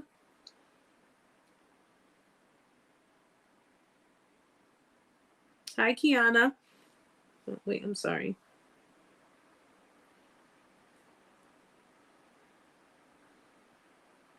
Yes, it does, Ty. Trust me, guys. Karma comes back full circle, good or bad. I've seen it. Yeah, it does. What you put out there, what you dish out there, what you reap what you sow. So everything you're putting out there, everything you're doing, this is why I say, guys, if you have the opportunity to walk away from it. Walk away from it. I know it's hard. I know some people, they find it very hard to do, and they'll sit there and be like, "Oh, but I'm so pissed off." They want you to react, guys. They want you to react. They want you to say something. They want you to do something. They want you to react. When I bumped into my ex, a lot of you know this, when I bumped into my ex, I could have reacted the way he figured I would. I could have reacted that way. I could have gotten nasty with him. I could have, flipped him the bird. I could have told him to go F himself. I could have reacted. No, no, no, no. I didn't. I did not. And you know what? Oddly enough, I strongly believe God kept me apart from this person for a long period of time because I needed to heal certain things. I needed to get back to my logical senses. Okay? And when God keeps you away from someone, he keeps you away from someone for a reason. He's protecting you from someone. He's protecting you from something. Okay? And if a lot of you wonder, because let's look at it from aside from the fact that if a narcissist doesn't reach out to you, if they don't reach back to you, if they don't try to hoover you, if they don't try to do anything, yeah, majority of the time it's supply, it's their own narcissistic superficial BS on that end, but the majority of the time is because God is keeping that person away from you. Okay, God is keeping that person away from you. You cannot have a healthy relationship with someone who's very oppressed. You just can't. It just won't work. So because of the fact that you cannot have that, that person is going to continuously living an oppressed life with people. He or she is going to probably go through different types of people, but at the end of the day, yes, that karma is very real, and everything you do will come back to you. And I'm speaking to victims and survivors alike. Everything you do comes back to you. And if you have the opportunity to have something great, you have to be able to do great things, which includes not going back into that space. Don't go back to that. Don't go back to that time. Don't go back to that person. Don't go back to that lifestyle. This whole entire experience is going to change your outlook on everything. It's going to not only your relationships, on your family. It's going to change your outlook on your friends. You're going to start noticing different people coming and going. You're going to start noticing people being pulled out of your life and people being put into your life. Because once you start changing your mind and you start changing how you react, how you respond, how you handle situations, how you do, everything starts to change for you. But it starts at that very beginning of when you walked away. You could have responded. You could have responded, guys. You could have said, oh, F yourself. You could have responded by slashing tires and breaking windows. You could have responded by assaulting people. You could have responded in any way. But all of those ways were what the narcs expect you to do. They expect you to react that way. And that way, when you react that way, not only do you look violent, not only do you look unstable, but everything that they have told, everything that they have told everyone else, everything they told them is true. Remember that. I told you guys, they set this up. They set this up before anything happens. They set up the pins. You take the ball and you knock the pins down. Okay? And when you do all of that, they go to everybody. You see what I told you? You see what I told you? Those pins were set up. Those pins were just sitting there. And Erica decided to take the ball and knock the pins down. What did I tell you? Because that's how they destroy people. And you look at the patterns. They set it up, you knock it down, they convince people you're the unstable one, you're the crazy one, you're the narcissistic one, you're the one who's a manipulator, you're the abuser, you're the liar, right? And then when you react, you're the, again, crazy one. Okay, look, you're dangerous, you're violent. Oh, I gotta put an order of protection on this person. And next thing you know, you're walking around with an order of protection on you. And why is that? Not because you wanted them, not because you were desperate or dying to be with them, but because you got tired of the shit and you snapped on them. And everybody is sitting there watching from the sidelines. They're sitting there watching you react, watching you get out of pocket with a narcissist, watching you become crazy with the narcissist. They're watching all of this. And they're like, wow, I don't know how you dealt with them. I don't know how you dealt with him. I don't know how you dealt with her. Because that couldn't be me. That was all set up. So you do the opposite. Right? You do the opposite. Every reaction is going to have, every action is going to have a reaction. And it's either going to have a, or I should say, it's going to have a consequential outcome, or it's going to have a positive outcome. But that's up to you. That's up to you. That's up to how you're going to react. I could have done everything, guys. I could have assaulted that man if I wanted to.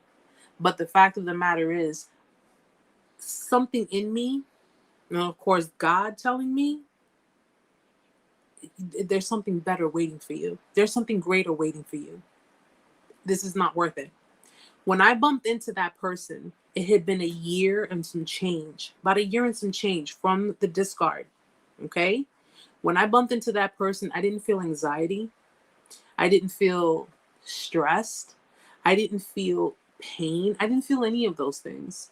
I honestly felt indifferent. I felt indifferent. And I feel that when that time happened, my bumping into this person was a test. It was a test for me. Okay? God is going to test you guys.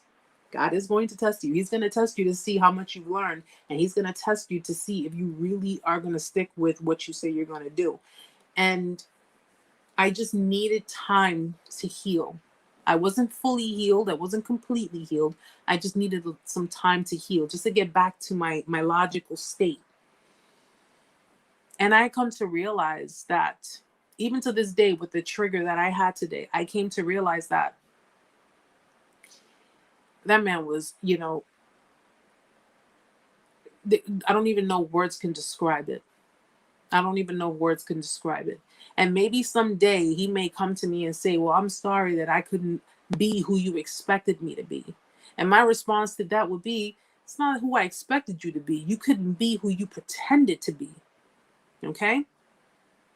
I refuse to allow anyone to manipulate me, make me feel guilty, deflect, shift blame onto me, tell me I'm wrong, tell me that they wouldn't have hurt me or done what they did to me if I wasn't being so insecure, if I wasn't being so accusatory, if I wasn't being so irrational, so oversensitive. It's bullshit, guys. It's bullshit.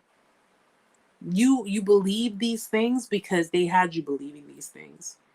That's why you need to get back to your logical state. You need to get back, reconnect with your mind, reconnect with your, and it's gonna be a task for some people because everyone is in their different stages of healing.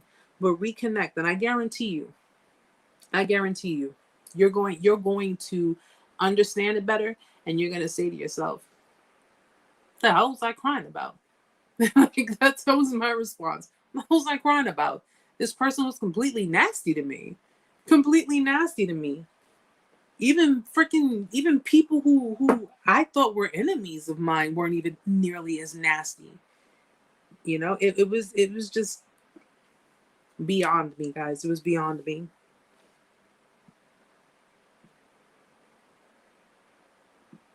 Oh, boss lady said we have the power. I thought you said we love the power.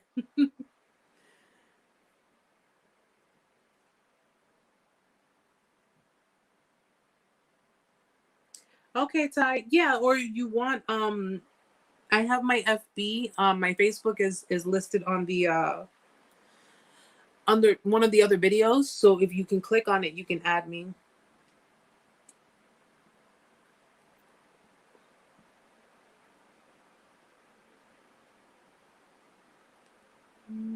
I'm sorry, guys. I just want to make sure. Stella, the ex-narc keeps making fake profiles telling me I'm a clown and very ugly. He has too much time on his hands. Stella, you remember the video that I put on my Facebook, on my IG, where I stated, for someone who's unbothered, you seem a little bit bothered. That was like the last video that I put up there.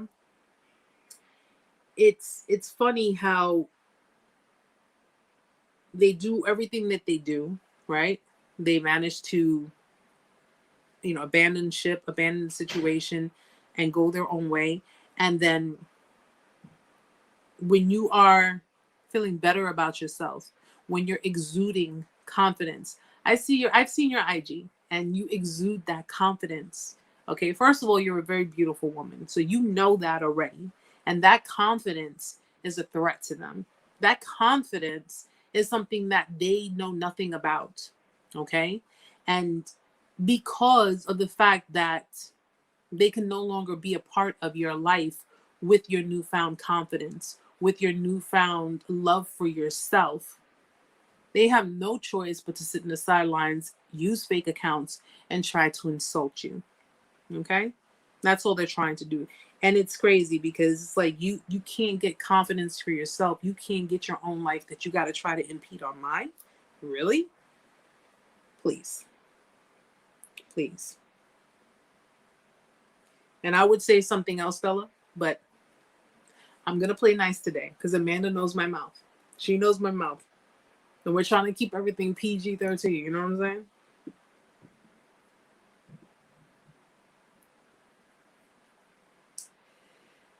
Kelly, when I got my new apartment, I was so happy. I told him, and he couldn't even look me in the eye when he said, "Oh, that's good. Nothing else."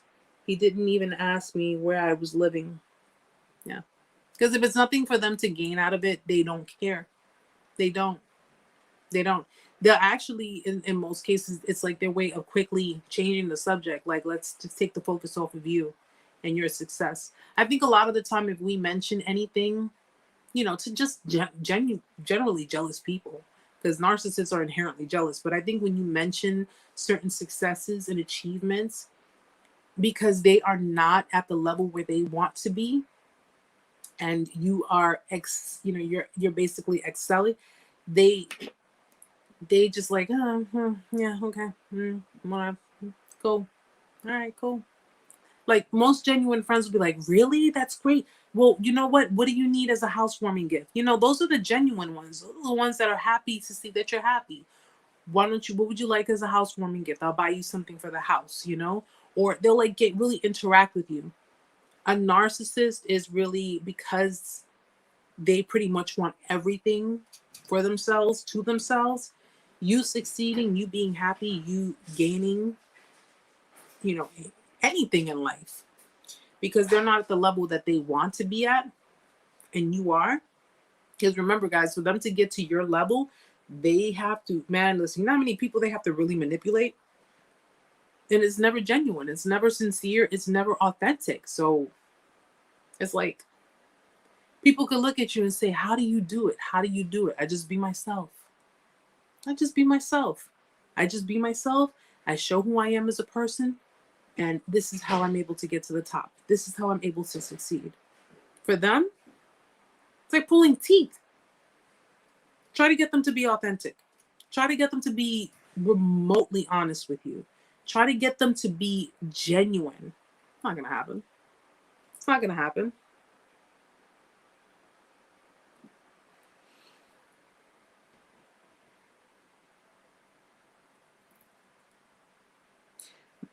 Kelly, my ex-narc telling me about his troubled childhood every time I had to confront him about his bad treatment. Yeah, that's the victim. That's the victim complex. That's the victim complex. It's always, I had a really rough childhood. I had a rough childhood. You know, I had a rough life growing up. I had traumatic experiences. They always use excuses to, you know, they use other situations, other things that have nothing to do with you as an excuse for their bad behavior. I talk to you like crap because my dad talked to me like crap. Okay? Your dad talked to you like crap. How did that make you feel? Not good. So what the hell do you think how do you think it makes me feel when you talk to me like crap? You gotta hit them with those quick answers, guys. If they come at you, oh, well, I pushed you for, I pushed you because my dad pushed me around. My dad, he physically beat me. Okay. So when he physically beat you, he took the belt and he whooped your ass. Did you laugh or did you cry? I cried. And why is that? Well, because, it hurt. Hello. So we're going to act like we're not going to connect the dots right here. It's bull. It's bull. It is bull. If they sit there telling you I did what I did because my mom or my dad hit me, my mom or my dad talked down to me, my mom or my dad did all of this, then you know what, homie? You need to take this crap out on your mom and your dad because that has nothing to do with me. That has absolutely nothing to do with me.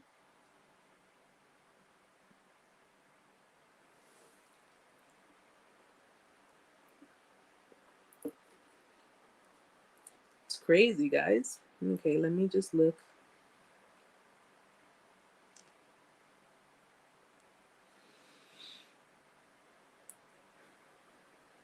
Oh my gosh, I have missed so many comments from you guys, but I love reading them. So if I don't get a chance to answer or like respond or reflect on what it is that you put up, guys, please forgive me because normally, it started off when I started the channel and I started doing lives. I was getting like maybe 2 or 3 comments, and now it's like so many, and it's awesome.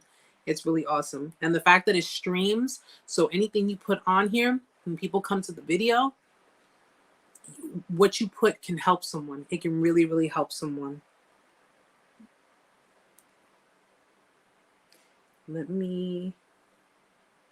Oh, Ty, you're very welcome. You're very welcome. I'm glad you were able to be here and interact with everyone and talk to everyone. It's truly appreciated.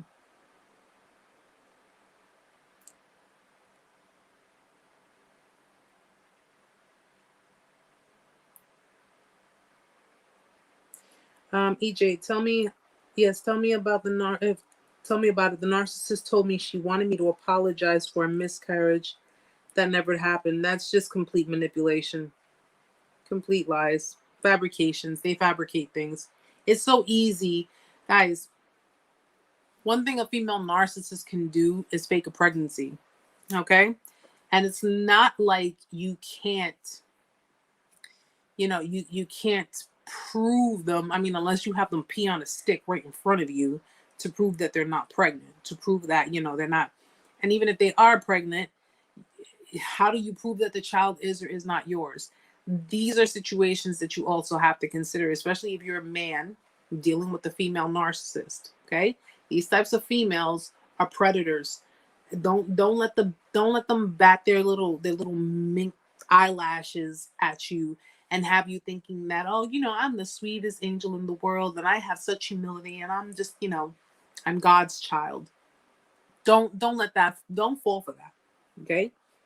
Do not fall for that. They are predators. In fact, they're probably worse predators than male narcissists. Female narcissists are the worst predators. Okay. And they utilize their whole damsel in distress bullshit routine to lure, trap, and reel men in. And yes, EJ, they can use pregnancy.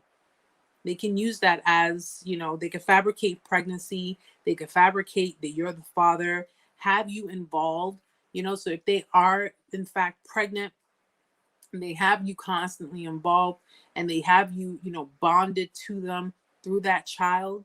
And then you come to find out that child isn't really yours, and of course they'll sit there in denial. It's just a lot, guys. Be very careful. Be extremely careful. I told you guys before, female narcissists will try to trap you. They will try to trap you, guys. And pregnancy is one way of doing it. Because even if they can't have you in their life like that, that child that they have with you is their ticket to controlling your every move. Because it's so hard, guys. It is so, so hard to fight narcissism in a court of law. It really is hard, extremely hard. You can't prove it. You cannot prove it. You cannot, because a court of law goes by logic. A court of law goes by evidence, and it goes by the law. So if you think that, well, I'm simply going to, record the conversation that we're having or record them, if the state that you live in does not find that admissible in court, it will not work. It will not work. Okay. Everything has to be done. This is why a lot of people who are dealing with custody battles, who are dealing with divorces, have to go through legal counsel. You have to go through legal counsel to try to find ways to get around it. My honest opinion is the only way you're going to get a narcissist to drop their mask, and you're going to have to push a few buttons. But that's a totally different conversation. And that to me is not one that I will be doing publicly. I'm just going to let you know that now. I will not be doing that publicly because I don't need anyone. Well, one, I don't need any narcissist trying to sneak around certain things. And two, stuff like that is meant for private conversations because everybody's situation is different. Everyone's situation is different, and everyone's, it could be tricky. So we'll get around to that though sometime.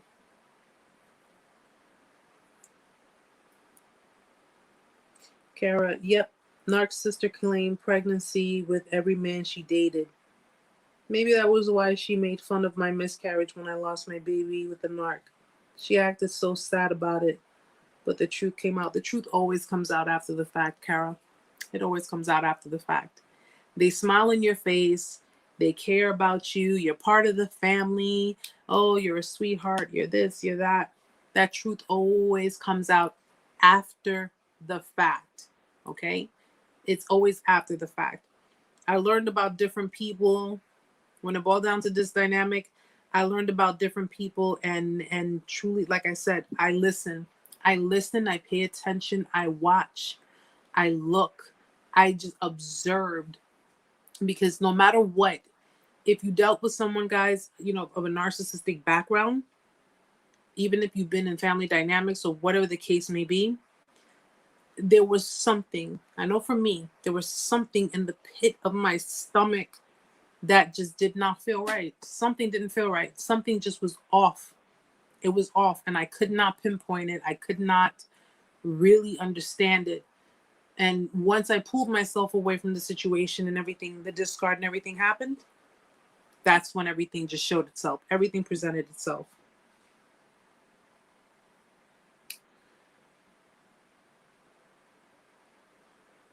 Ty, I actually have thought about that. Doing a meet and greet, I've actually thought about that. I really have. I know I have some people that are in, because I'm in New York. I know I have some people that are in New York that live in, maybe a couple of states away, like maybe a couple of hours away from New York. But I really thought about that. And I'm still thinking about that because I would love I would love to meet and greet people. I would love to meet you guys and just, be able to sit down and talk with you guys. I definitely would love to do that. And maybe that's something that can happen in the future. Definitely, you know, that is definitely something to consider. Absolutely. Because, people say your family is your blood. And I say family, loyalty. Loyalty is what makes you family. That's what makes you family.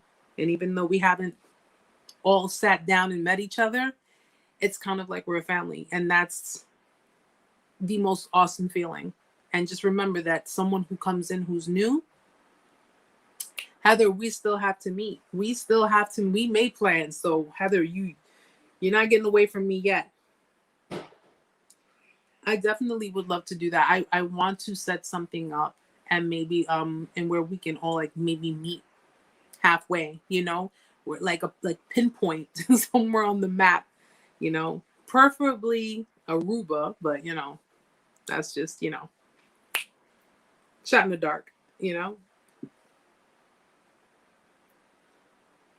Oh, that's awesome, Kelly. Yeah. So I mean, if you're close to New York and if you are close to New York and you are able to make a trip out here, I would definitely love to do it. We could all like meet somewhere, maybe have like a dinner or lunch. We all could just, sit down and talk and everybody meet. Well, that would be really awesome. That actually get me too excited, guys. Okay, because now I'm getting super excited. Or even just it's Sicily a cruise. And now the fares are kind of cheap. I mean, post COVID, so there are so many different possibilities, and that would be just truly, truly awesome. And you just, people that you have never met a day in your life, guys, people that you never knew existed, and here you guys are. Here you guys are. Isn't it amazing? That's just an awesome feeling. It truly is.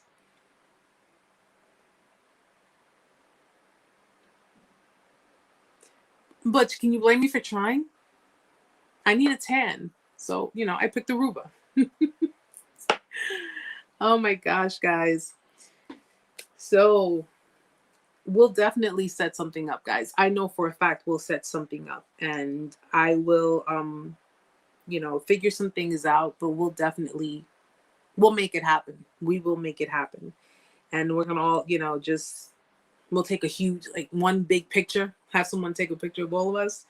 And I would love to be able to post it up to kind of show, what a survivor community looks like. That would be awesome. That would be truly, truly awesome. I would definitely love to do that with you guys. So we will definitely, figure something out. But guys, we all know what time it is, right? The man of the house has to go to bed soon, so he has to take his shower, and I have to get his clothes ready for school tomorrow. I am so, what? This live was truly amazing. It really, really was. I felt a really big lift, and I actually felt the lift off of my shoulders from my trigger earlier today. Maybe one day I'll discuss what the trigger was about.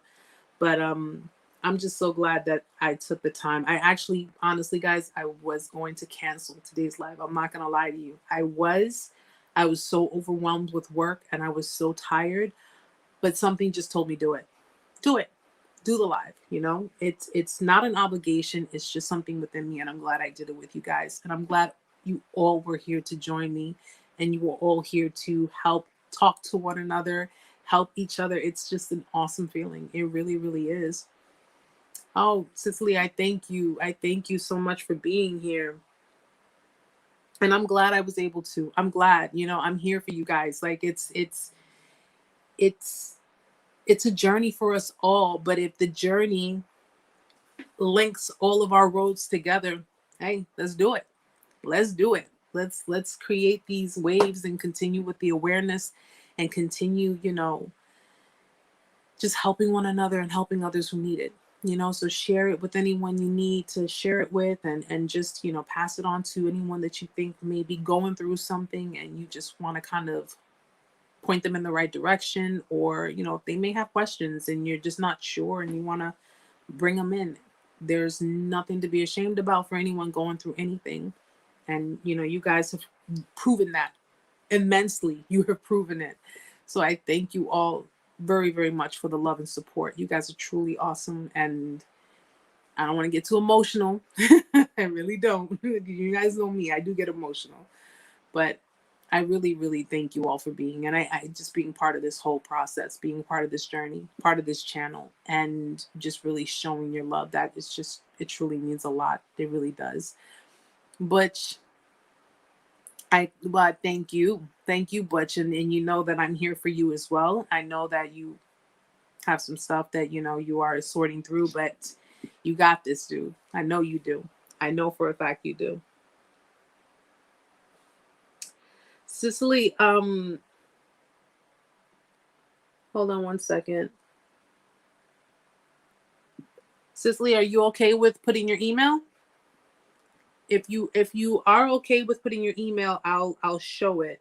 Okay, I have it right now because I just want to make sure that I don't want to have anybody have access to you that should not be having access to you. So if you're okay with it, let me know, and I'll let it show on the. 1 second.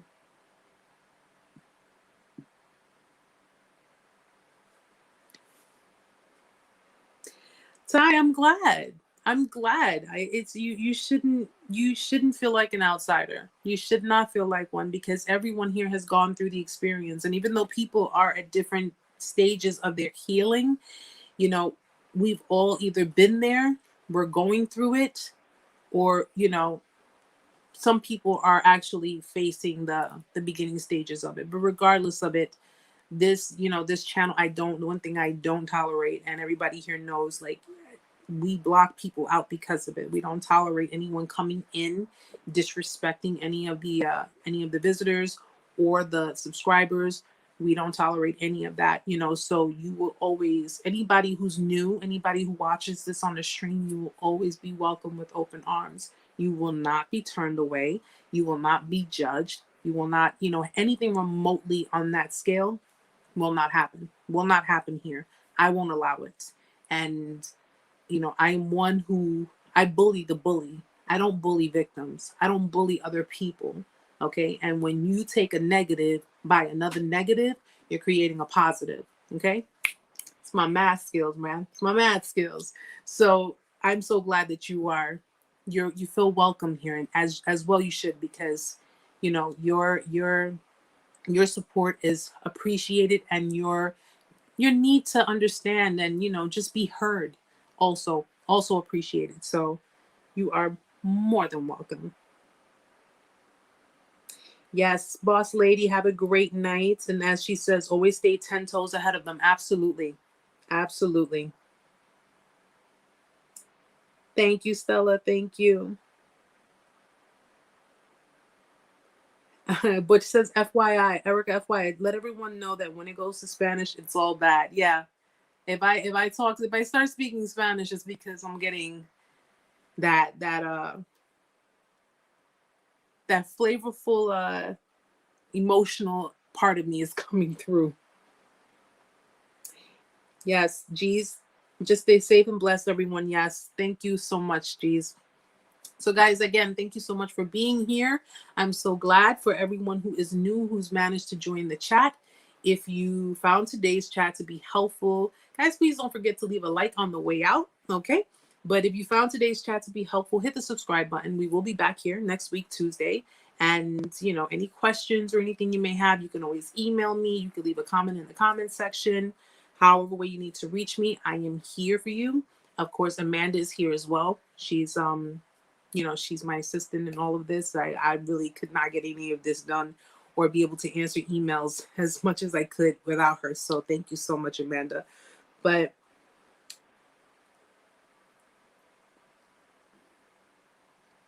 yeah, Kara, have a great night, Kara. Thank you, honey. You as well, Ty. You as well. So guys, thank you so much for being here. Love you all. Gotta get little man to the bed. I will see you all next week, Tuesday. Oh, before you go, one other thing I want to tell you. I'm going to be working on the video with borderline personality disorder. I really, really think you guys should check the video out, because borderline personality disorder is very similar to narcissism. The behaviors are very similar to narcissism, and I want to compare the two for you. So I will be working on that video. I'll keep you guys posted on it, okay? And then we can discuss it by next week's live. So guys, again, thank you so much for being here. I wish you all a wonderful, blessed, and safe night. Have a great week. Have a great weekend. And as always, peace is priority, right, guys? Much love to you all. Many blessings. Until next week, guys. Good night.